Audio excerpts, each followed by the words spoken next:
Welcome once again to our study of the Gospel of Jesus Christ. యేసు ప్రభుల వారి యొక్క సువార్తను గురించి నేర్చుకోవడానికి మరలా మిమ్మల్ని ఆహ్వానిస్తున్నాం. We are in Romans chapter 10.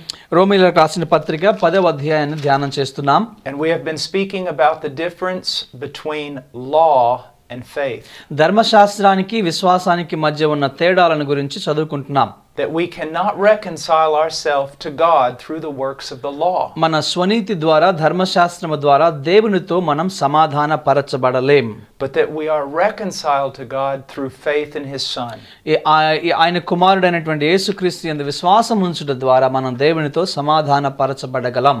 Today I want to talk about a real problem within Christian evangelism. క్రైస్తవ ఎవాంజలిజం స్వార్థ సేవలో ఉన్న ఒక ప్రాముఖ్యమైనటువంటి సమస్యను గురించి మీతో మాట్లాడబోతున్నాను. Now this is practiced in India. ఈ విధమైనటువంటి ఆచార సాంప్రదాయము భారతదేశంలో ఉంది. But it came from my country. కానీ దురదృష్టవశాత్తు అది నా దేశం నుంచి మీ దేశానికి వచ్చింది. And it is wrong. అది చాలా అబద్ధం, సత్యం కాదు. And it should not be practiced. ఆ విధంగా దాన్ని మనం అనుసరించకూడదు ఈ యొక్క విషయాన్ని. It leads people into believing that they are Christians simply because they prayed a prayer. ఈ విధమైనటువంటి పద్ధతి ద్వారా ఒక ప్రార్థన వాళ్ళు చేశారు కాబట్టి వాళ్ళు రక్షించబడ్డారు అనేటువంటి తప్పుడు అవగాహనని అది ఇస్తూ ఉంటుంది. Or because they raised their hand at some evangelistic meeting or they came forward. ఒక స్వార్థ మీటింగ్ లో వాళ్ళ యొక్క హస్తాన్ని పైకి చూపించి ముందుకు వచ్చారు కాబట్టి మేము రక్షించబడ్డామని వాళ్ళు నమ్ముతూ ఉంటారు. Many times during an evangelistic meeting, స్వార్థ మీటింగ్స్ లో the preacher will say, if you want eternal life or you want to receive Jesus, raise your hand. బోధకుడు చెప్తాడు, మీకు నిత్య జీవితం కావాలంటే, రక్షణ పొందాలంటే మీ యొక్క హస్తాలను చూపించండి అని చెప్తారు. Oftentimes if the person raises their hand, they're asked to come forward. కొన్నిసార్లు ఏమవుతుందంటే వాళ్ళ యొక్క హస్తాన్ని చూపించినటువంటి వాళ్ళు ముందుకు రండి అని వాళ్ళని పిలుస్తారు. Then when they come forward, they are led in a prayer. వాళ్ళు ముందుకు వచ్చిన తర్వాత వాళ్ళని ఒక ప్రార్థనలోనికి నడిపిస్తారు. The prayer oftentimes will be something like this. ఆ ప్రార్థన ఈ విధంగా ఉంటుంది అనేకసార్లు. Lord Jesus, I'm a sinner. ప్రభువైన యేసు, నేను పాపిని. And then the person repeats it. ఆ యొక్క ఎదురుగా ఉన్నటువంటి వ్యక్తి కూడా అదే తిరిగి చెప్తాడు. And I know I cannot save myself. నన్ను నేను రక్షించుకోలేని నాకు తెలుసు ప్రభువా. But I ask you to come into my heart. నా హృదయంలోకి మీరు రమ్మని నేను ఆహ్వానిస్తున్నాను. And to save me. నన్ను రక్షించమని ప్రార్థన చేస్తున్నాను. Amen. యేసు నామములో అడుగుచున్నాం తండ్రి, ఆమేన్. Then the preacher will often say, అప్పుడు బోధకుడు ఈ విధంగా చెప్తాడు, if you prayed that prayer, you are now a Christian. నీవు ఆ ప్రార్థన చేసినట్లయితే ఇప్పుడు నీవు క్రైస్తవుడివి అని చెప్తాడు. That is very, very misleading. అది చాలా మిస్లీడింగ్ పద్ధతిగా ఉంది. It turns Christianity into something of a creed. ఈ యొక్క క్రైస్తవత్వాన్ని ఒక ఆచారం కింద మార్చేస్తుంది ఈ విధమైనటువంటి పద్ధతి. And it turns salvation, repentance and faith into something like a ritual. రక్షణ, మారు మనసు, దేవునిలోకి రావడం అనేది ఒక ఆచారంగా మార్చివేయబడింది ఈ పద్ధతి ద్వారా. I want us to notice that that method is never used in the New Testament. కొత్త నిబంధన గ్రంథంలో ఇటువంటి పద్ధతి ఏనాడు కూడా ఉపయోగించబడలేదని నేను మీకు తెలియజేస్తున్నాను. There is no place in the New Testament where it tells somebody, if you pray this prayer, you will be saved. క్రొత్త నిబంధన గ్రంథంలో ఎక్కడా కూడా నీవు ఈ ప్రార్థన చేస్తే నీ ప్రార్థన చేసినంత మాత్రం రక్షించబడతావని ఎక్కడ చెప్పలేదు. At the end of many gospel tracts in India and America, America దేశంలో, భారతదేశంలో సువార్త పత్రిక యొక్క చివరి భాగంలో after the gospel is explained, సువార్తను విశదీకరించిన తరువాత the tract will almost always end with a prayer. ఆ యొక్క ట్రాక్ ని ఒక ప్రార్థనతో ముగిస్తూ ఉంటారు. The prayer is to ask Jesus to come into your heart. యేసు ప్రభుని నీ యొక్క హృదయంలోకి రమ్మని ప్రార్థించటం. And then if you do that, you are saved. ఆ విధంగా నువ్వు చేస్తే నీవు రక్షించబడ్డావని ఆ కరపత్రిక చెబుతుంది. Again, that's not found in Scripture. లేఖనాల్లో అటువంటి పద్ధతి ఎక్కడా మనం చూడం. And it's not used in church history. సంఘ చరిత్రలో అటువంటి పద్ధతిని ఎవరు ఉపయోగించలేదు. Until modern times. ఈ యొక్క ఆధునిక కాలంలో మాత్రమే ఇటువంటి పద్ధతిని ఉపయోగిస్తున్నారు. It's kind of a creation of America that is now spread abroad to everywhere. America దేశంలో సృజించబడి ప్రపంచమంతా వ్యాప్తి చెందింది ఈ పద్ధతి. So now what do we have, at least in America? America దేశంలో ఇటువంటి పద్ధతి ఉంది ఎక్కువగా. We have countless people who consider themselves to be Christians. కొన్ని వేల మంది తమను తాము క్రైస్తవులు అని చెప్పుకుంటారు. They do not follow Christ. యేసుని వాళ్ళు వెంబడించరు. They do not read the Bible. Bible చదవరు. They hardly attend church. సంఘానికి వెళ్ళరు. They live in the world. ఈ లోకంలో జీవిస్తున్నారు లోక ప్రకారం. They just have no interest for the things of God. దేవుని యొక్క పనుల పట్ల ఎటువంటి ఆసక్తి కూడా లేకుండా ఉంటుంది. But if you ask them if they're going to heaven, పరలోకానికి వెళ్తున్నారా మీరని వాళ్ళని అడిగితే మనం, they'll say yes. అవునండి తప్పకుండా వెళ్తున్నాం అంటారు. They have great confidence. ఎంతో కాన్ఫిడెన్స్ ఉంటుంది వాళ్ళకి. And you ask them, well, why are you going to heaven? పరలోకానికి ఎందుకు వెళ్తున్నారయ్యా మీరంటే, and they'll say, well, one time in my life I prayed and asked Jesus to come in. ఒకప్పుడు నేను ప్రార్థన చేశాను, యేసు ప్రభువుని నా హృదయంలోకి రమ్మని పిలిచాను, అందుని బట్టి నేను రక్షించబడ్డాను. Now, using that methodology, can somebody truly be saved? ఆ విధమైనటువంటి పద్ధతిని ఉపయోగించడం ద్వారా నిజంగా ఒక వ్యక్తి రక్షించబడగలడా ఆలోచించండి. Yes. అవునండి. But it is not because of that methodology, it is in spite of that methodology. అంటే రక్షించబడగలరు అంటే ఆ యొక్క పద్ధతిని బట్టి కాదు కానీ వాళ్ళు చేసినటువంటి ఒప్పుకోలును బట్టి రక్షించబడగలరు. Now let's look at what actually the New Testament says. కొత్త నిబంధన ఏం చెప్తుందో ఒకసారి మనం చూద్దాం. When Christ invited men to be saved, యేసు ప్రభుల వారు రక్షణ కొరకు అనేక మందిని ఆహ్వానించినప్పుడు he told them to respond in repentance and faith. మారు మనసు విశ్వాసముతో ప్రతిస్పందించమని వాళ్ళని కోరి ఉన్నాడు. After preaching the gospel, the apostles called men to repentance and faith. అపోస్తలులు సువార్తను ప్రకటించినప్పుడు మారు మనసు పొంది విశ్వసించమని చెప్పి వారిని ఆహ్వానించారు. We do not see on the day of Pentecost Peter asking everyone to bow their heads and repeat a prayer. పౌలు భక్తుడు పెంతెకోస్తునాడున వాళ్ళ తల్ల వంచుకొని ఈ ప్రార్థన నాతో పాటు రిపీట్ చేయమని చెప్పలేదు అక్కడ. We do not see that in the ministry of Jesus. యేసు ప్రభు పరిచర్యలో ఆ పనిని చూడలేదు మనం. We do not see any of that in the missionary journeys of Paul. పౌలు భక్తుడి యొక్క మిషనరీ జర్నీస్ లో కూడా మనం ఇదేది చూడలేదు. And we do not see it anywhere in scripture. లేఖనాల్లో ఇటువంటి పద్ధతిని మనం ఎక్కడ చూడం. I just want to look at this for just a moment. కొన్ని క్షణాలు దీని గురించి ఆలోచన చేద్దాం. And some of you will be quite familiar with this language. ఈ యొక్క భాషతో అనేక మంది బాగా ఫెమిలియారిటీ ఉందని నేను అనుకుంటున్నాను. A preacher or a tract begins this way.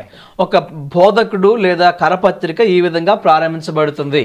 God loves you and has a wonderful plan for your life. దేవుడు నిన్ను ప్రేమిస్తున్నాడు, ఆయనకి నీ పట్ల గొప్ప ప్రణాళికను కలిగి ఉన్నాడు. Well, now that is true. అది నిజం, సత్యం. But that's not really the way gospel preaching begins in the scriptures. కానీ లేఖనాలలో దేవుని యొక్క సువార్త ప్రకటన ఆ విధంగా ప్రారంభించబడదు. The statement itself is not untrue. ఆ స్టేట్మెంట్ అయితే సత్యమే గాని, but it's really not going at it from a biblical angle. కానీ అది బైబిల్ ప్రకారంగా బైబిల్ అనుసారంగా ఆ పద్ధతి ప్రకారంగా చెప్పబడడం లేదు. We need to know who that God is. ఆ దేవుడు ఎవరో మనం మొట్టమొదటిగా తెలుసుకోవాలి. We need to understand that he is holy. ఆయన పరిశుద్ధుడు అన్నటువంటి విషయాన్ని మనం జ్ఞాపకం తెచ్చుకోవాలి. That he is just. ఆయన నీతిమంతుడని గుర్తించాలి. That the center of all things is not us. వీటన్నిటికీ కేంద్ర బిందువు మనుషుడు కాదు, but it is God. ఇది దేవుడు. People have this idea that man is the center. మనుషులు అనుకుంటారు ఈ ప్రపంచానంతటికి కేంద్రీకృతమైనటువంటి వ్యక్తి మానవుడు అనుకుంటారు. And that God exists to give man a wonderful life. దేవుడు మనిషికి మంచికి ప్లాన్ ఇవ్వడం కోసం, మంచి జీవితాన్ని ఇవ్వడం కోసం దేవుడు ఉన్నాడని అనుకుంటూ ఉంటారు. When the truth is man exists for the glory of God. కానీ సత్యం ఏంటంటే మనుషుడు దేవుని మహిమార్థమై జీవిస్తూ ఉన్నాడు. Now imagine a very materialistic, self-centered person.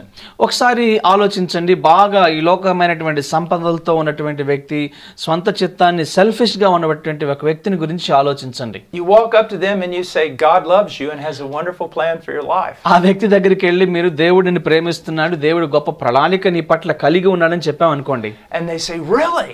నిజంగానండి అంటారు. God loves me? దేవుడు నన్ను ప్రేమిస్తున్నాడా? That's wonderful. చాలా సంతోషకరమైన విషయం. I love me too. నన్ను కూడా నేను ప్రేమించుకుంటున్నాను. కోరుకుంటున్నాను.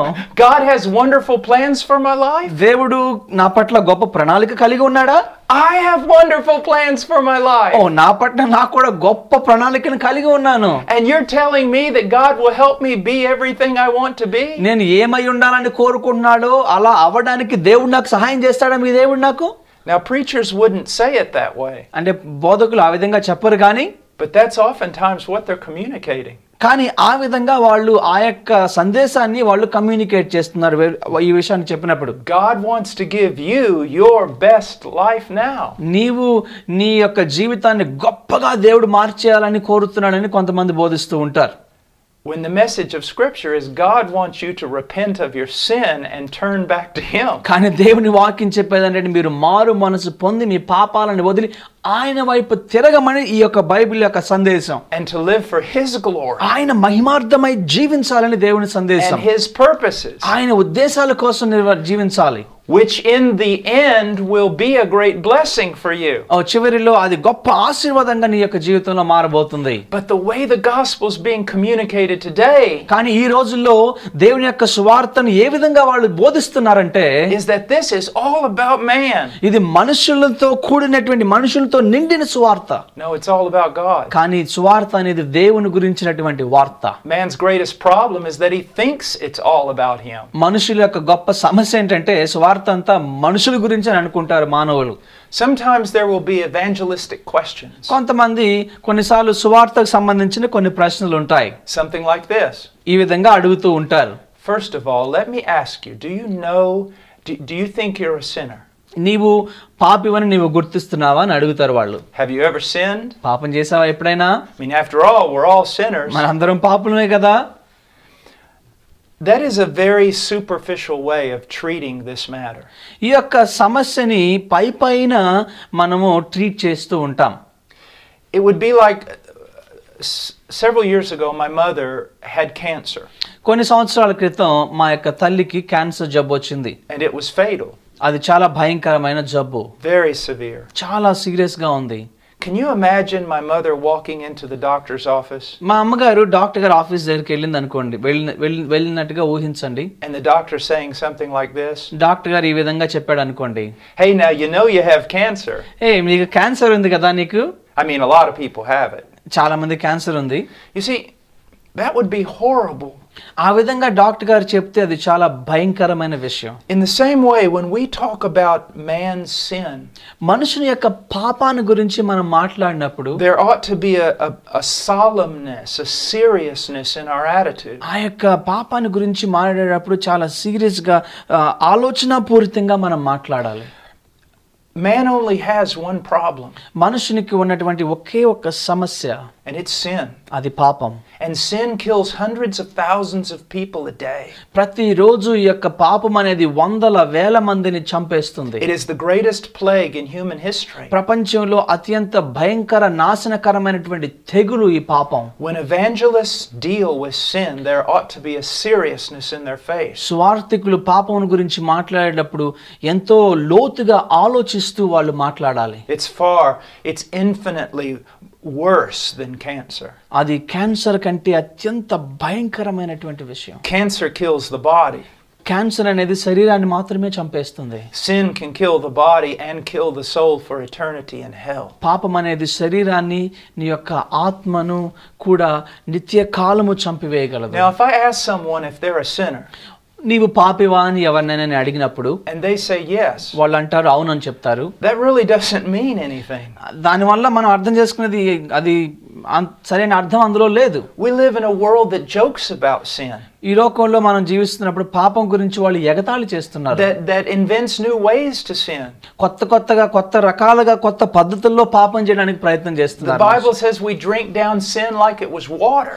దేవుని వాక్యం తెలియజేస్తుంది నీటిని తాగినట్టుగా పాపాన్ని మనం తాగుతూ ఉన్నాం. Man's greatest problem is he does not realize how evil, how sinful sin truly is. పాపం ఎంత భయంకరమైనదో ఘోరమైనదో మనిషి సరిగా పాపాన్ని అర్థం చేసుకోనటువంటి స్థితిలో ఉంటూ ఉన్నాడు. ఉన్నాడు. So when I ask a man, do you believe that you've sinned? నీవు పాపం చేసావా నమ్ముతున్నావా అని మనిషిని అడిగినప్పుడు Even if he says yes, it means very little. నేను చేశాను అని ఒప్పుకున్నా సరే దానికి నిజంగా ఆ వ్యక్తి ఒప్పుకున్నాడో లేడో తెలియదు మనకి. Unless I explain to him what sin is. పాపం అంటే ఏంటో అని మనం పూర్తిగా అర్థం చేసే వరకు ఆయనకు అర్థం కాదు. And he can't even understand that unless I explain to him who God is. దేవుడు ఎవరో సరిగా అర్థం చేసి అతను తెలుసుకునేటట్లుగా చేసేంత వరకు ఆయన పాపం ఏంటో సరిగా గుర్తించలేడు. How holy God is. దేవుడు ఎంత పరిశుద్ధుడో మనం జ్ఞాపకం చేసుకోవాలి. Only in light of that can man see how sinful his sin truly is. దేవుడు పరిశుద్ధత వెలుగులో చూసినప్పుడే మనిషి ఎంత Papio గుర్తించగలుగుతాడు.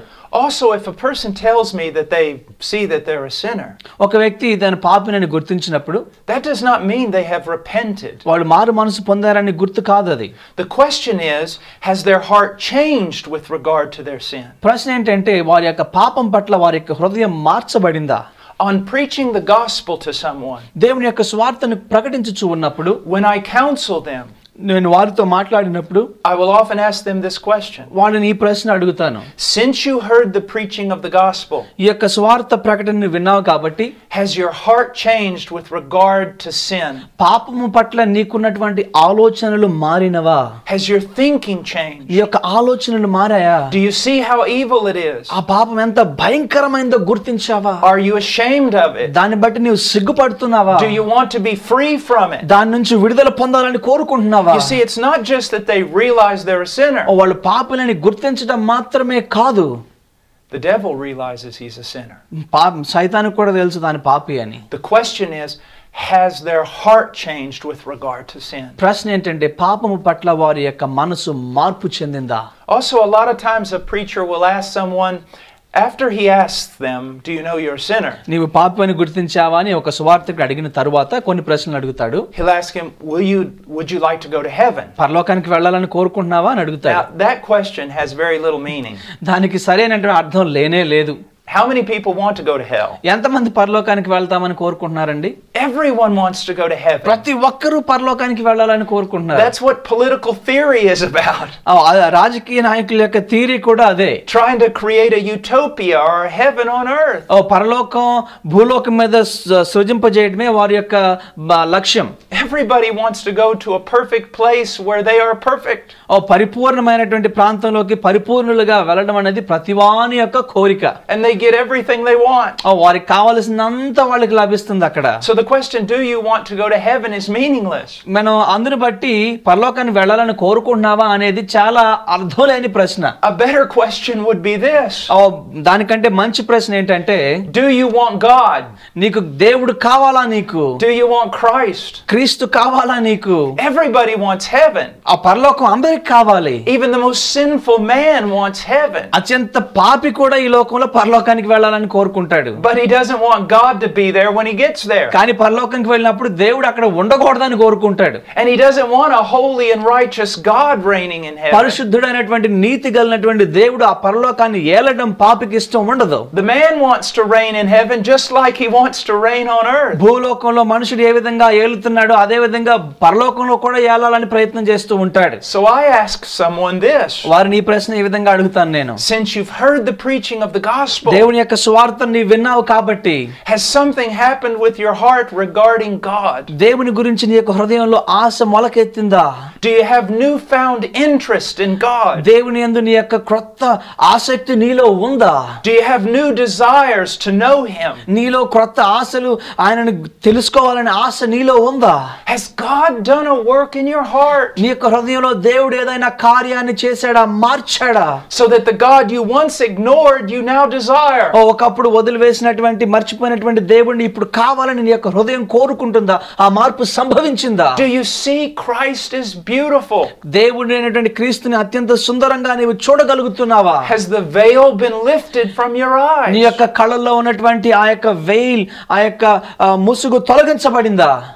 If a person tells me yes, ఆ వ్యక్తి అవునండి నిజంగా ఆ కార్యం జరిగిందని I చెప్పినట్లయితే see my sin in a new way and I hate it. నా యొక్క పాపాన్ని నేను క్రొత్త విధంగా చూస్తున్నాను అదంటే నాకు ఇప్పుడు అసహ్యం అండి చెప్పుకున్నాడు. I see God in Christ in a new way and I love him. క్రీస్తులో దేవుణ్ణి చూస్తున్నాను నేను క్రొత్త విధంగా నా యొక్క మనసు మార్చబడిందని చెప్పినట్లయితే And I say believe on the Lord Jesus Christ and you'll be saved. యేసు క్రీస్తు యందు విశ్వాసం ఉంచు నీవు రక్షించబడతావని చెప్తాను. And I'll ask them, are you believing? నీవు నమ్ముతూ ఉన్నావా విశ్వసిస్తున్నావా? And in believing, do you have any assurance that you've been given eternal life? ఆ యొక్క విశ్వాసంలో నీకు నిత్య జీవం ఇవ్వబడిందని నీవు నమ్ముచున్నావా? And if they say no, లేదండి నమ్మటం లేదని చెప్పాడు or అనుకోండి, they say I'm not sure, నాకు ఇంకా అర్థం కావటం లేదు షూర్ కాదని చెప్పారు అనుకోండి, I do not get them to repeat a prayer అప్పుడు ఈ ప్రార్థన చేయండి అని వారితో ప్రార్థన చేయించను. and then pronounce them by my own authority to be saved. అప్పుడు నా సొంత అధికారంతో ప్రార్థన చేసిన తర్వాత మీరు రక్షించబడ్డారని నేను చెప్పను. I take them through the promises of Scripture. ఓ వాక్య భాగంలో ఉన్నటువంటి వాగ్దానాలకు వాళ్ళకి చదువుతాను. Faith comes by hearing. దేవుని యొక్క విశ్వాసము వినుట ద్వారా వస్తుంది. I show them Scripture. ఓ లేఖనాలను వారికి చూపిస్తాను. I pray with them. వారితో ప్రార్థిస్తాను. I wait with them వారి కోసం వెయిట్ చేస్తాను. until through the Scriptures themselves they begin to believe. దేవుని యొక్క లేఖనాలు చదివినప్పుడు వాళ్ళ విశ్వాసం మొలకెత్తే వరకు వారితో మాట్లాడతాను. I do not tell them they are saved. వారు రక్షించబడ్డారని నేను వారికి చెప్పను గాని I show them the promises of Scripture దేవుని వాగ్దానాలు వారికి చూపిస్తాను. until they tell me they're saved. వారే రక్షించబడ్డారని నాకు చెప్పే వరకు వారితో వాగ్దానాలు దేవుని వాక్యాన్ని Because తెలియజేస్తాను. the Holy Spirit has illumined their mind. ఎందుకంటే పరిశుద్ధాత్మ దేవుని యొక్క కృప వారిలో వెలుగును కలిగించింది కాబట్టి And God has poured forth His love into their hearts. వారి యొక్క హృదయాల్లో దేవుడు తన ప్రేమను కుమ్మరించాడు కాబట్టి And God has given them assurance of salvation. ఓ రక్షణ పొంది ఉన్నారన్న నిశ్చయత దేవుడు వారికి హృదయాల్లో కలుగు చేశాడు కాబట్టి And then after rejoicing with them, ఆ తర్వాత వారితో కలిసి సంతోషించిన తరువాత I also warn them వారికి ఒక హెచ్చరికనిస్తాను.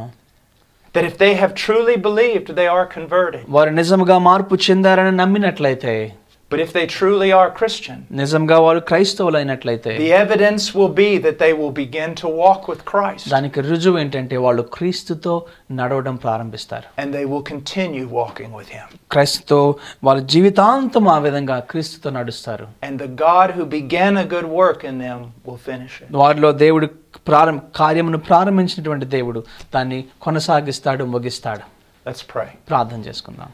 Father, please use this to help people understand the nature of conversion. ప్రభా మార్పు యొక్క స్థితిని వాళ్ళు ప్రజలు సరిగా గుర్తెరుగుటకు ఈ యొక్క వాక్య భాగాన్ని ఉపయోగించండి. In Jesus' name. యేసు నామములో అడిగి వేడుకొనుచున్నాము తండ్రి. ఆమేన్.